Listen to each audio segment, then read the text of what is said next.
vanilla city skylines, it can look pretty bland. My city skylines, no way I'm going to let it look bland. In today's video, we will be discussing the 5 mods that I use to make the textures and the lighting and the overall graphics look super sharp, super crisp, beautiful colors in my City Skylines saves. We will start out the video in the city of Hot Toddy, the current running series here on the YouTube channel. Link to that should be in the little ticky card thing in the top right. Later on, we will move into our autumn city that we have been working on over on Twitch to give you a side-by-side comparison of each mod turned on and off. Friendly reminder, I stream on Twitch Monday, Wednesday, Friday evenings, Sunday morning afternoons. Go check me out there. A link is in the description below. Mod number 1. Theme Mixer 2. So the Theme Mixer mod is right down here, and I don't even know where to begin. This is probably it's one of the biggies. One of the biggies. We're gonna come out of the gate strong, and it lets you take LUTs and themes and take parts of them and mix them together. So right now, let's load up the Clear Winter mod. It's gonna look horrible, that's fine. So we've got everything loaded from the Clear Winter mod. Let's come down to the atmosphere. Yes. And you can adjust these settings one by one and totally get into that when you're learning to use this mod. But up here, you can also just click atmosphere, and I want the general atmosphere to look like the Northgard Boreal theme. Do you see how kind of like everything sort of auto adjusts over to that? Cool, great. So now that's the Northgard Boreal theme. Now I also want my roads to look different. Here we go. So the roads upward texture, that's this guy. Let's select it, and instead I want them to look like the plaster roads. Probably most easily seen here, and then that changes just the upwards road texture to be from the plaster roads mod. Then if I am happy with this, which I'm not, we can come back down here and we can save this as not good, don't use. Save that. So then we can toggle between mixtures of these themes. To give you a great example, if I wanted Fall City 2 loaded up, this is what I use for my Twitch series, and it doesn't quite make sense with Snowfall, does it? But this is what I do every time I load up the city. As I click on Hot Toddy, I click load. Here we go. Have to adjust a couple other things and a couple other mods, and then we're ready. Mod number 2. Ultimate Eyecandy. Another biggie is going to be the Ultimate Eyecandy mod. The shortcut by default is, trying to get us into a good spot here, Shift U brings you up to this screen, and this is where you can just change the LUT if you want to. So let's go photorealistic load LUT. You can change the weather if you have weather on. So you can put on snow and fog and such. And I really like this. So right now, if I'm looking at these buildings, like I just can't really see them. They look the shadows are not in a great place for viewing, right? So if I want to show this area of the city off on YouTube, I'm probably gonna go there. That looks really nice. I might check the longitude, do something with it. I might go about there so that we can see the shadows, but now look how much more clearly we can see the buildings themselves. You can also change the light to be brighter or less bright. And again, just like the other mod, you can save presets. So I'm going to load up Hot Toddy. And here we go, back to where we are. And I've chosen these latitude and longitudes because we most often view this city from over here.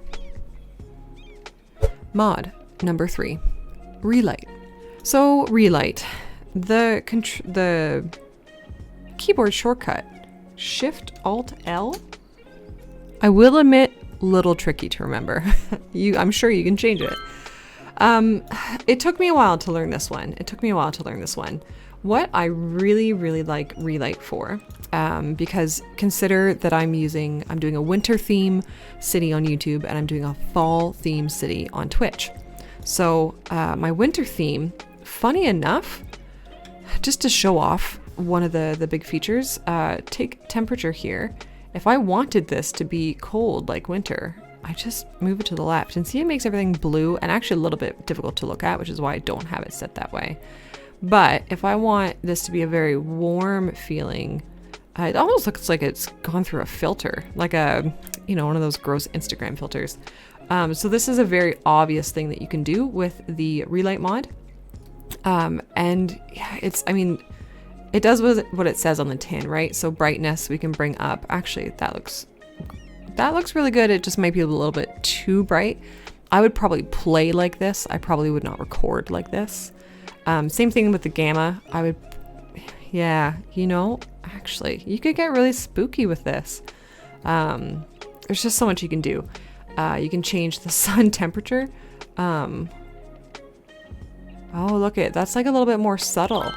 So let's experiment. Let's bring this very warm and this very cold. I really like that. We might have to adjust our preset because once again, you can load presets and save presets. So I load up Hot Toddy. Here we are.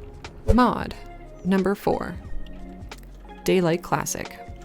So when the DLC After Dark came out, it changed the way that some lighting stuff happened in the game. I'm not going to pretend to know everything about it because I am newer to the game than most, but it is a thing. So the Daylight Classic mod, we have to go to the options for this.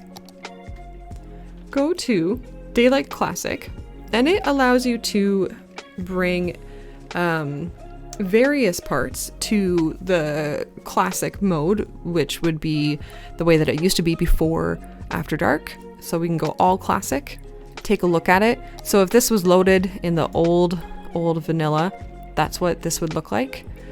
Or you can bring things to After Dark, and you can kind of mix and mingle, which is what I typically do. I don't really hate that.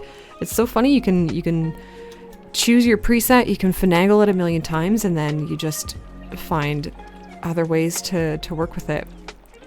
So the Daylight Classic mod just allows you to bring back certain things that you enjoy.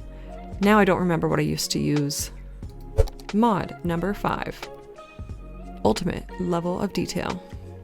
So let's agree that I'm zoomed fairly far out. We have a wide variety of trees we can see, some buildings, some cars, so on. This is how the game looks when I have the settings that I like in the Ultimate Level of Detail mod. Let's go to the Ultimate Level of Detail settings and change everything back to the game defaults. And we'll take a look at the difference. Yeah, it's very noticeable, isn't it? All the trees are kind of, smooshy. The buildings are less sharp. It just doesn't look as great, especially if you were going to record. I mean, this would kind of make sense for playing because it certainly runs more smoothly. But man, look at those trees. Look at those buildings. That's a very simple. You can look at this rock even. Very simple explanation of what the Ultimate Level of Detail mod does. It just makes things look gooder from further away. Also, I might have fibbed. I typically keep my tree LUT at 1500, not 5000. So here we are back in our Twitch city. Very beautiful autumn city we've been working on over on Twitch. and just going to give you a direct side-by-side comparison of all of the mods on and each mod turned off and all the mods off.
So what do you think?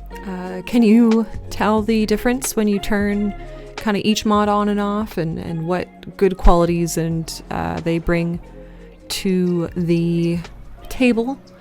Do you already use all 5 of these mods? Are there mods that I'm missing in my list? There's probably others that I do have on, but I just wanted to, you know, 5, it's a nice even number. Yes, 5 is now an even number.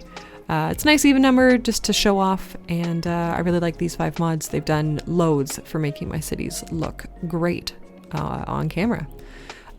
So share your thoughts in the comments below. Like the video if you found it helpful. If you want more City Skylines content, subscribe. All that YouTube stuff that I'm supposed to tell you to do. All right, thanks everybody. Take care, and I will see you next time.